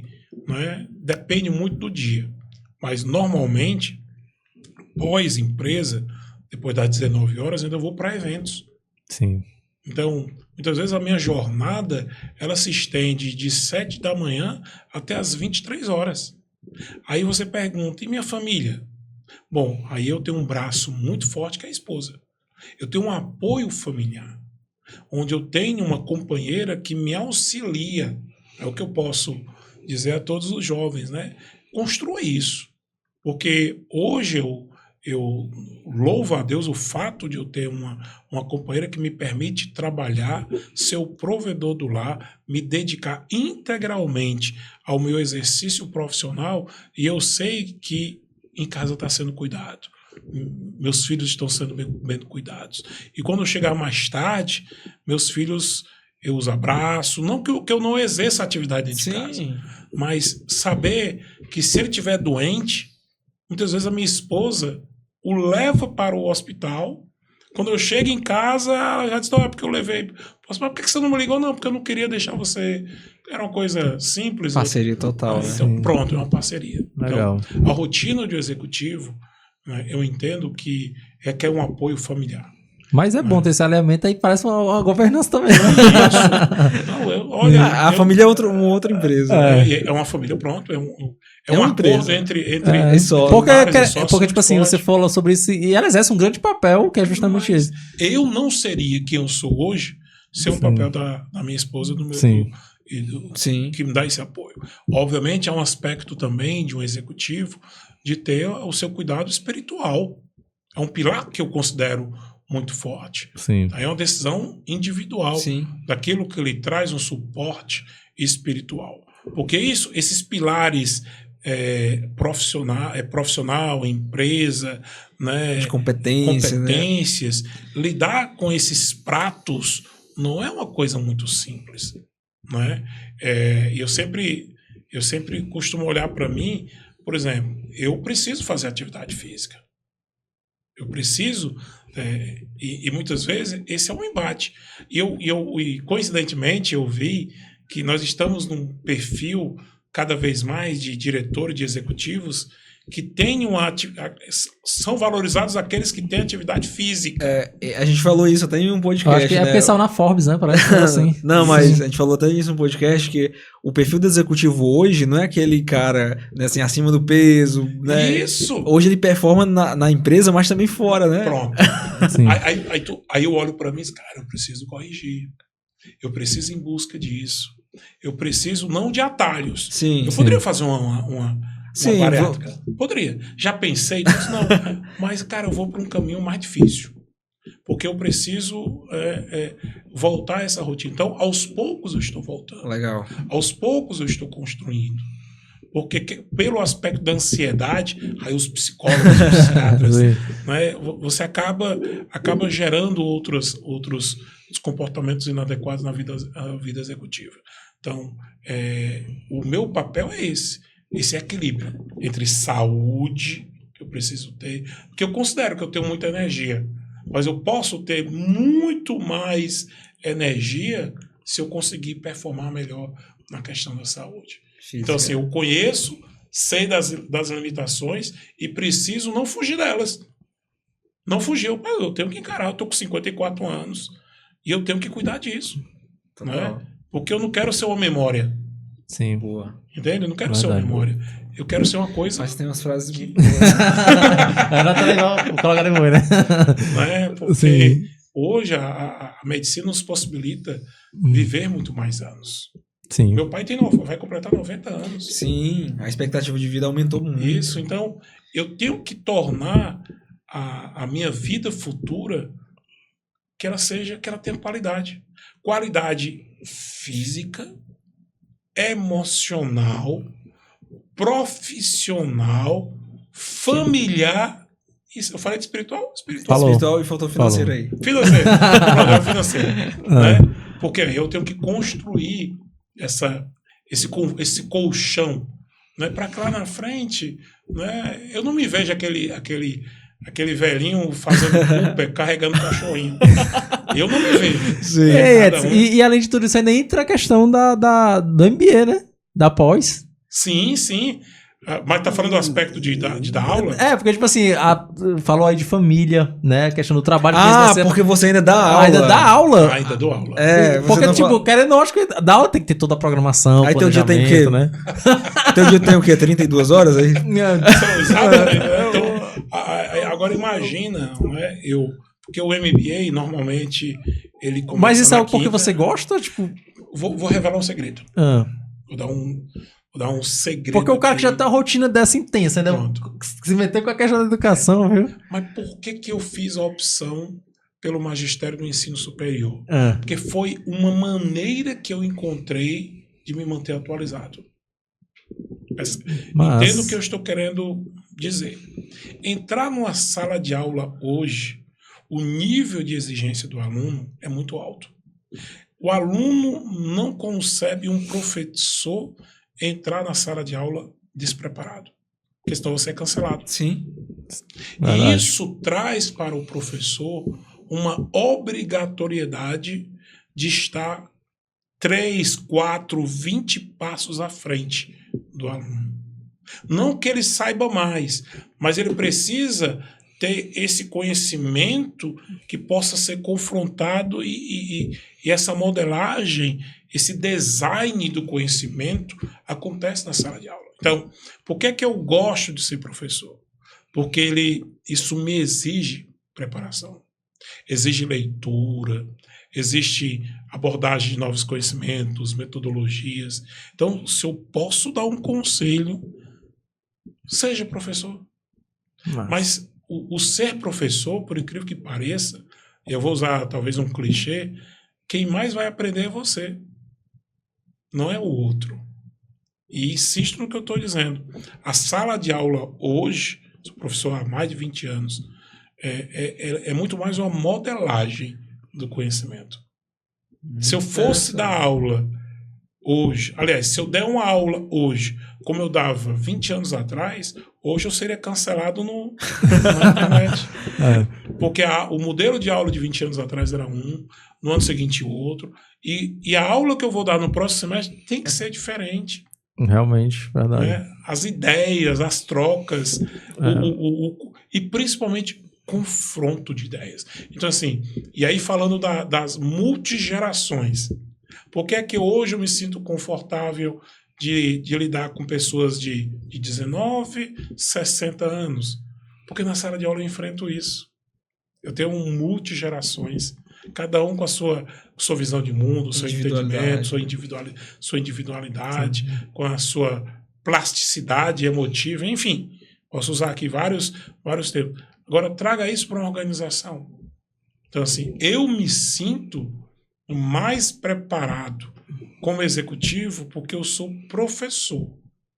Mas não pelo conhecimento que eu tenho, mas pela troca a qual eu sou submetido. Deu até vontade de voltar para a sala de aula agora. Muita coisa para aprender. Então, por exemplo, eu vou dar aula agora no próximo semestre sobre, no curso de governança corporativa, riscos e compliance.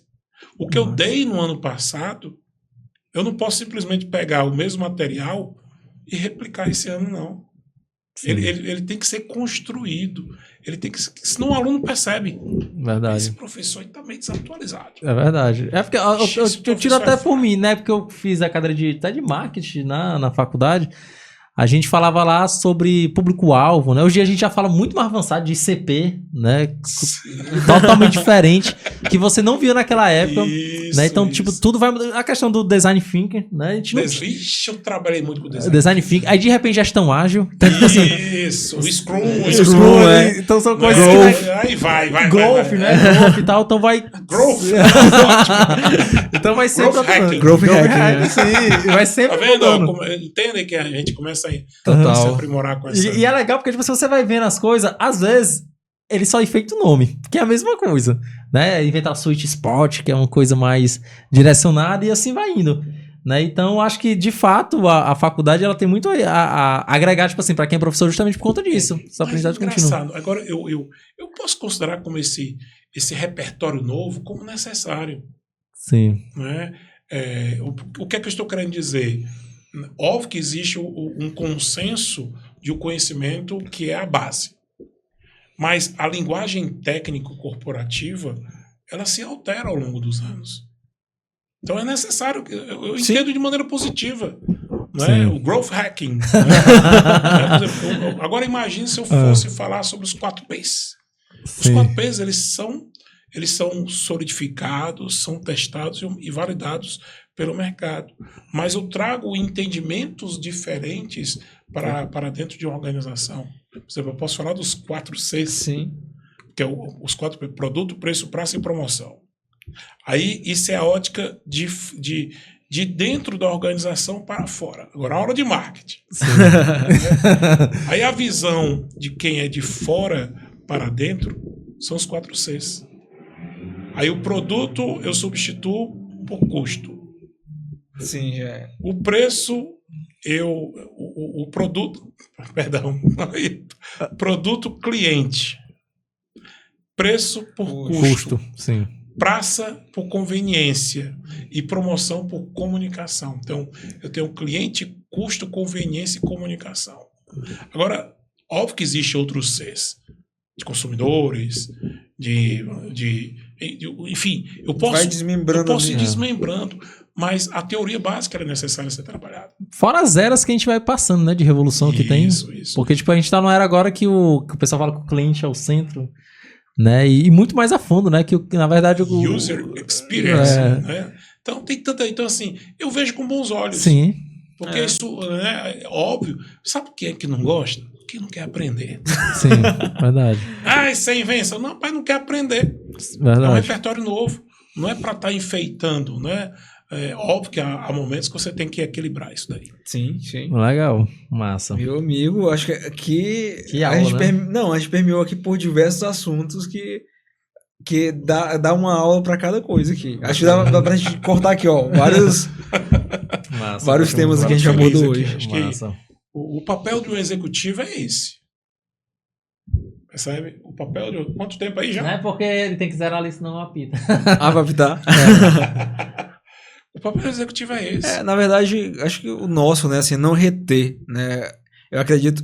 Eu ouvi uma frase, Edson, num treinamento que eu fui fazer, que foi exatamente que eu entendi que realmente é isso para nossa vida. A gente está aqui para nos desenvolver e servir.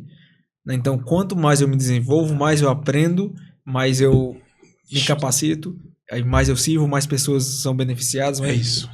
É isso. Você foi na essência, resumindo tudo que é a vida de um executivo. E aí a pessoa entende, por que ele está ensinando o outro? Mas o cara vai substituir ele? Sim. Servir. Né? Estou servindo. E ao servir eu me capacito mais e isso me torna mais presente na organização. Eu fico mais... Entendem? Sim. É um ciclo da Um construção. ciclo virtuoso, né? Virtuoso, era essa palavra. Esse ciclo virtuoso que a gente... Mas até antes da gente encerrar, eu queria que tu explicasse um pouco, a gente falou aqui um pouco nos bastidores, né, quando a gente falou sobre a questão do Grupo Cidade, a gente falou a palavra hub, a gente disse, não, agora a gente tá utilizando a palavra switch, né, e aí eu achei legal porque diferente, né, e eu acho que a audiência pode querer saber o que é, né. Na verdade, vamos lá. E MediaTek aqui, tem MediaTek. Isso. Quando eu falo switch, vamos entender primeiro o conceito de hub. Hub, né? O hub ele recebe e distribui. Então, por exemplo, nós temos o hub aéreo, hub marítimo, né? Hub de tecnologia, que o nosso estado é o que mais recebe cabos submarinos. Sim. Capital que mais recebe do Brasil hoje e do mundo, se não me falha a memória. Do mundo. É o estado do Ceará. Então são hubs. Não é? Aí vem um hub de comunicação.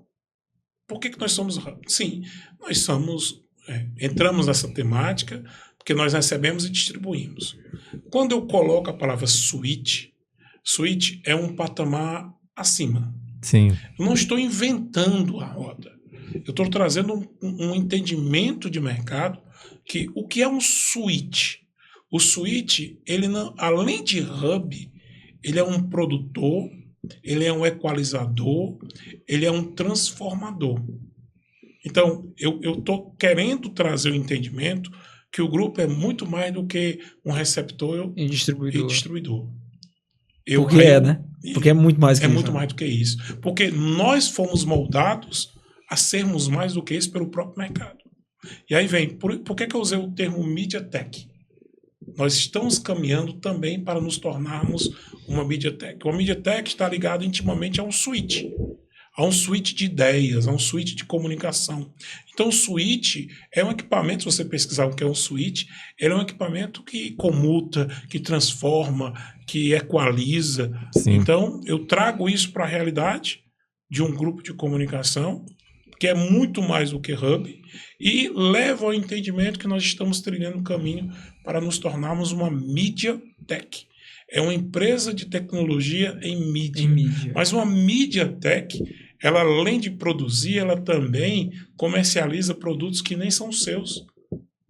Sejam podcasts, sejam marketplaces de terceiros, Sim. Ou seja, porque o veículo, muitas vezes, ele só quer comercializar aquilo que ele produz.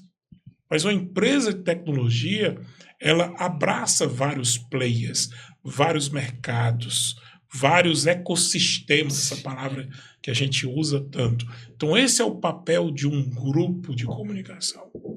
De abraçar todo esse ambiente, e utilizo mais uma vez, e gerar transformação na sociedade, e gerar conhecimento, e gerar riqueza, e gerar mais empregos, e gerar mais conteúdo relevante com curadoria. Esse é o papel. Então, o Switch é isso.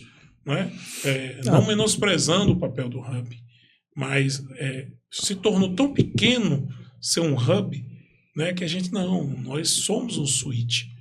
Se você pesquisar o papel técnico, é tudo isso que eu disse e muito mais. Sim. Eu perguntei Que é aquele switch da internet, né? Que a gente adquire para ele justamente fazer esse trabalho, né?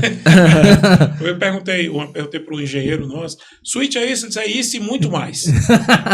Né? Entenda? Então, assim, o grupo é tudo isso e quer ser muito mais. Eu não posso me fixar num ponto, no espaço. Não, eu sou só isso.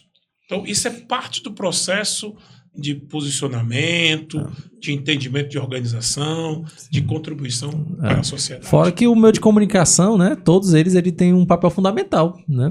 Em relação à notícia que dá, ao que faz, né? Porque realmente, como você comentou, impacta muita gente.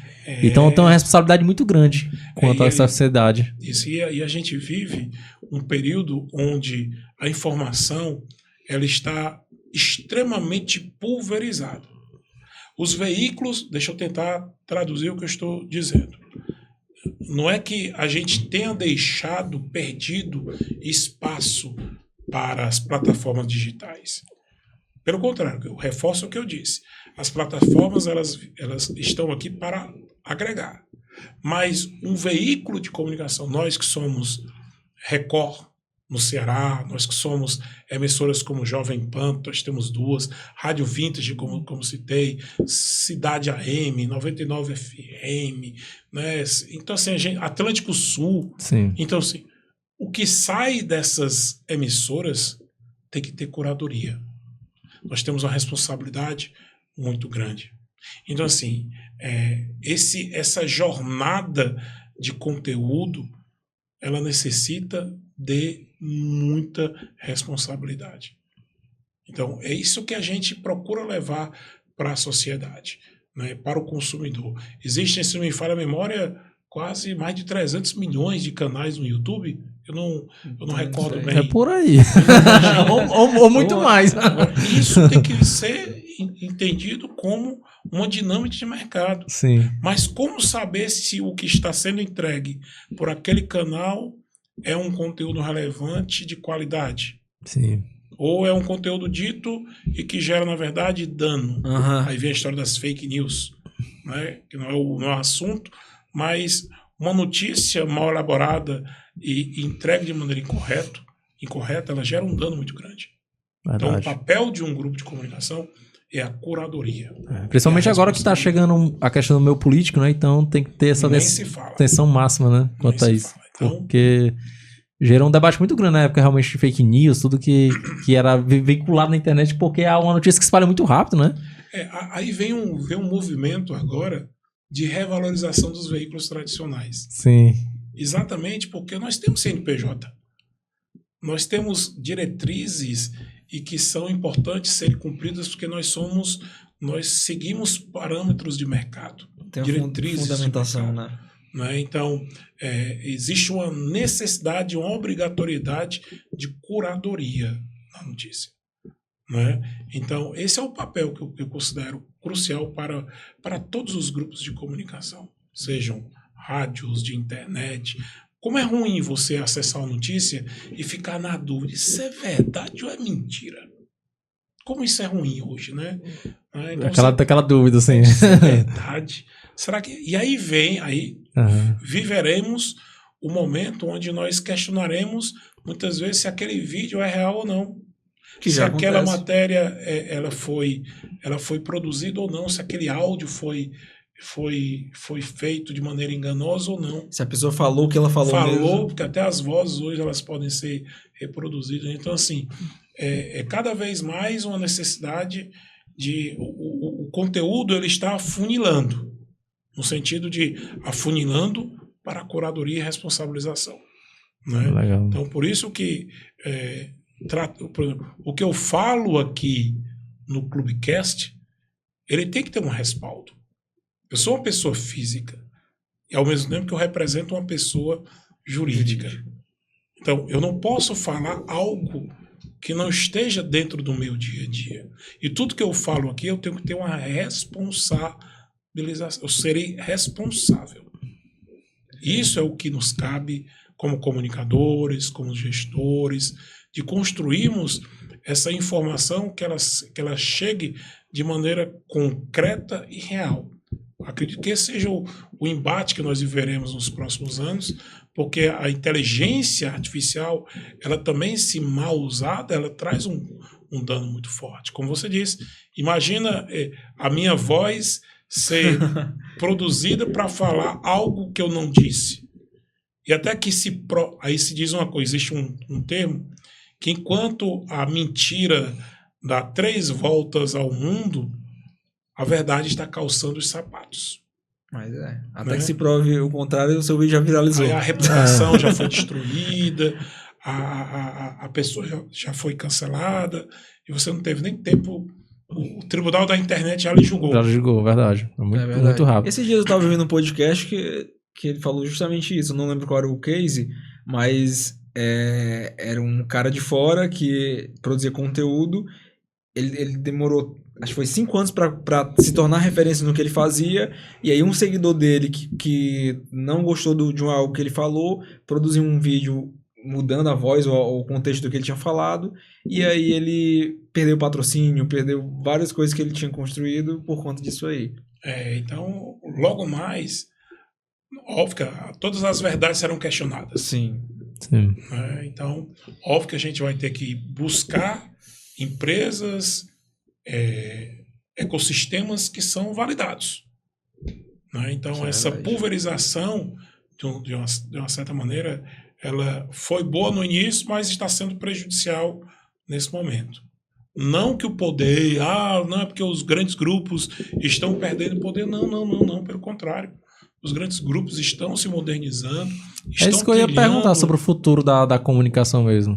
Você que é bem atenado a essas tendências. Eu vou até tomar água aqui. Que agora...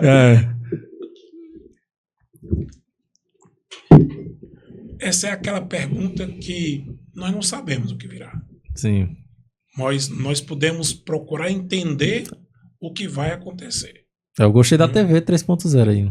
TV 3.0, que é uma nova tecnologia que vai impactar a forma que nós vamos consumir mídia. O próprio rádio, a gente tem a Starlink aí do Elon Musk, né, que vai impactar a internet no planeta. Nós temos empresas locais. No Ceará, a própria BrisaNet, né, que vem impactando de maneira positiva a implementação do 5G no estado e outras empresas. Inclusive, fica o convite aqui, porque a gente gosta de valorizar muito as empresas do Nordeste, locais e tal. Sim, uma pessoa sensacional, um grande visionário. Já estive com ele lá na cidade de Pereiro. Legal. Então, assim, a gente tem que olhar efetivamente o que é que vem acontecendo. Então, é indiscutível que os ciclos de transformação eles serão bem mais rápidos do que foram no passado. Isso é indiscutível. O que é que vai se transformar no mundo nos próximos anos? Já falamos dezenas de vezes sobre inteligência artificial, né? Ou seja, o conhecimento será mais rápido, fácil e de baixo custo. Então, o que é que vai acontecer com o Clubecast daqui a alguns anos? Se Deus quiser, ele vai escalar, ele vai pulverizar. Mas utilizando o quê? Talvez a Starlink? Utilizando a TV? Utilizando um rádio global? Hoje eu escuto as rádios do grupo através do meu smartphone que se conecta ao carro. Sim. Eu não preciso mais do sinal físico. A frequência, né? A frequência, não. Já está aqui, seja por aplicativo. Então, assim, é uma incógnita que nós temos do que vai ser o futuro da comunicação. Mas deixa eu olhar aqui minha bola de cristal. Mas ela vai passar pela responsabilização do conteúdo, da curadoria. E a gente vai estar aqui para se adaptar, né? E fazer nosso melhor. Mas o mais importante que o futuro vai nos trazer é a democratização do conteúdo. Sim. O conteúdo não vai pertencer mais a grupos, mas a bolhas, né? Isso, pertence a todos. Nossa. O grande papel o que esse grupo está dizendo é verdade ou mentira? Se eu tiver uma ferramenta que mostre, não, isso aqui é verdade, isso aqui é mentira, e não seja através de grupos políticos, de censores, não, porque o conhecimento que será... Não. Mas a própria tecnologia, o blockchain, né, ele modificou total a maneira das operações financeiras, né, no planeta. Mas tudo isso, a tecnologia, inovação, tudo isso que a gente passa por disrupção é muito bom pro mercado, né? Porque, pegando até o caso da Brisanet mesmo, eu lembro que a internet Ave Maria, quando dava um boost, tu achava aquela empresa, era como se fosse um monopólio, né? Isso. Hoje em dia, tipo, você tem mais flexibilidade, né? Existem várias empresas, então elas faz um jeito de ser competitiva com um preço até mais acessível. Exato. E com mais velocidade hoje em dia, né? Que é diferente de antigamente, que a gente tinha pouquinhos megas lá e tinha só uma empresa que dominava todo o mercado. Isso é interessante demais. E a nossa internet, pelo menos o que eu soube recentemente, a internet que nós temos, ela é melhor e mais barata, por exemplo, do que da região sudeste. Ah, é? Pronto, e aí ficou até, eu vi essa notícia em algum local, mas eu fiquei tendo nessa época da fibra, que é perto, né? Né? Daqui da região. Aí eu deixo né? especialistas. E tem aquela encorta lá que tá rolando lá, se vai botar um negócio da Cagé, se vai atrapalhar, tem tudo aquilo que ele disse que se corta. Da usina da usina. Desalinização. Porque chegaram a um consenso. Isso. Porque existia uma discussão se aquela usina haveria risco de danificar os cabos, não é isso? De cortar um cabo, porque eles quis cortar um cabo. É o Brasil inteiro sem internet. É o mundo. É o mundo, né? É o mundo. Meu Aí Deus. de quem é a culpa? Não, do Ceará. Cearense, né? Mas eu fiquei impressionado, tipo assim, que responsabilidade, né? Muito grande. Mas ou chegaram a um consenso, se não me falha a memória, eu vi na notícia Sim. que deslocaram para 1 quilômetro a posição da usina Sim. de dessalinização. Eu ainda teria medo. A pessoa. Então, assim, sendo bem concreto, nós não temos como responder como será a comunicação no futuro, mas eu entendo que ela será benéfica, ela sendo bem trabalhada e bem construída, porque nós não podemos ser reféns Sim. de grupos, de pessoas que dominam, né, aquela bolha. Essas bolhas elas precisam ser quebradas.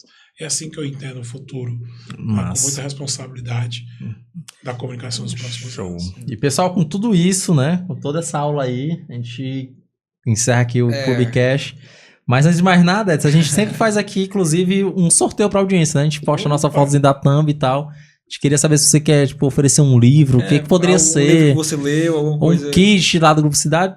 Pode ser qualquer coisa aí pra gente poder colocar. Eu vou preparar. Olha aí. Deixa eu ver. Pode ser eu vou preparar um kit lá do Grupo Cidade. Massa. Certo? Eu vou preparar um kit e vou sortear um kit do Grupo Cidade com ingressos. Eu vou ver o que é que Massa. Ele não faz muito isso aí, não. Se quiser, a gente vai querer também. Que a gente não sorteia, a gente fica pra nós. Mas assim, Não, pra nossa audiência. mas assim, obviamente que o grupo pode inteiramente à disposição, mas qualquer livro também Sim. é muito. Sim, sim. muito Inclusive, você tá lendo algum livro atualmente? Claro que você tá lendo vários, Não, né? Professor, mas, né? olha, eu estou coincidentemente lendo um livro do Cícero Rocha Tá bem aqui o nome dele aqui, viu? sobre governança corporativa. Eu acabei de terminar o livro do Eduardo Gomes de Matos. Sim, Veja só, estou falando de dois cearenses. A Nova Gestão? A Nova gestão. Eu já até mandei o convite. A segundo. segunda edição. A gente traz ele pra cá pra gente falar sobre isso. Eu li o primeiro, né? O Bem bacana, sim. que faz uma visão geral sim. sobre todos os modelos de gestão. O segundo faz esse aprimoramento. Eu terminei semana passada e comecei o livro do Cícero Costa. Né? Legal. Cícero Rocha. Cícero Né? Rocha. Que fala sobre governança e empresas familiares. Recebi esse livro na semana passada. Esse é um livro que eu estou Que faz sentido trabalhando. ler, né? Vou fazer o seguinte, eu vou sortear esse livro. Pronto. Show. Perfeito. Perfeito. Deixa eu botar aqui. Eu vou sortear esse livro.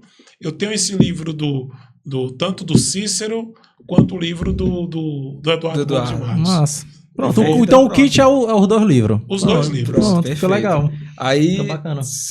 quando sair esse episódio, então você vai lá na thumbzinha do que a gente tá Vocês publicando no Instagram. vocês vão botar assim, o futuro da comunicação e marca 2 pessoas. Né? Vai ser essa frase. Aí vão me marcar também? Não, aí, Não, eles vão, aí tá eles vão- seguindo o vão Edson. estar seguindo o Edson. Qual o seu teu Instagram? Instagram? Meu Instagram é J. Edson Júnior. J- Lá me siga. Lá você vai ter um retrato. Né? Retrato. Não é caricatura. Sim. Não é porque é importante ser Sim. dito isso. Ah. Porque lá, de fato, representa um pouco da minha vida. É um fragmento da minha vida. Sim. Mas lá tem a minha vida corporativa, tem a minha vida familiar, os clientes que visitam a empresa, as viagens que eu faço. Efetivamente, ali é um retrato da minha vida. Sim. Não representa a totalidade. Eu não sou influencer, diferente da minha esposa. Né? Que eu sou casado com uma influência em gastronomia. Então vai lá, me siga, J. Edson Júnior. Então, pessoal, para vocês ganharem, vai estar que tá seguindo o Clube Cash, o Edson e o Grupo Cidade, né? Grupo Cidade de Comunicação. Grupo Cidade de Comunicação, para poder ganhar esse kit, que vai ser esses livros, inclusive indicado pelo Edson, né? E falando tá em visita, depois eu quero levar até o pessoal do clube lá, para conhecer o funcionamento já ficam intimados. Certo. Então, para que vocês conheçam e se certifiquem de tudo que eu falei aqui é fato ou fake. Mas sim. Precisa ser comprovado. Para que não fique só no discurso. Entende? Perfeito. O que eu estou dizendo? Porque é muito fácil eu falar um monte de coisa aqui. Aí quando você chega lá e diz, pai, não tem nada do que ele falou, né? do que eu falei. Aí a responsabilidade aqui é minha. Para que tudo que eu disse aqui, vocês possam vivenciar, entender as nossas virtudes e as nossas fragilidades. Perfeito. Porque nós não vivemos só de virtudes. Com certeza. Mas estão convocados para que vocês façam essa visita e experimentem e entendam efetivamente o que é hoje um grupo de comunicação que está trilhando a sua jornada dos próximos anos. Legal. E Edson, muito obrigado pela participação. Gostei demais. Eu aqui me senti um aluno na faculdade novamente. Aprendendo aqui. Professor. Para mim foi uma mentoria. Inclusive, o Edson, eu tenho um sonho de um dia fazer uma faculdade que seja só, tipo assim, você é formado, você é bacharel em empreendedorismo, né? Você seria aqui o professor da grade. um dos professores, né, da grade. Não, é sensacional. Eu acho que esse é o papel de um líder. Eu estou traduzindo aqui. Esse é o papel de um executivo de uma empresa. Eu estou gerando conhecimento, distribuindo e entregando o que eu aprendi. Para que a jornada, como eu gostaria, aí eu vou ser bem sério, como eu gostaria de ter ouvido um conselho desse na idade de vocês. Verdade. Como eu gostaria, mas eu não tive. Né? Não é que eu não tive, eu tive, mas de maneira muito limitada.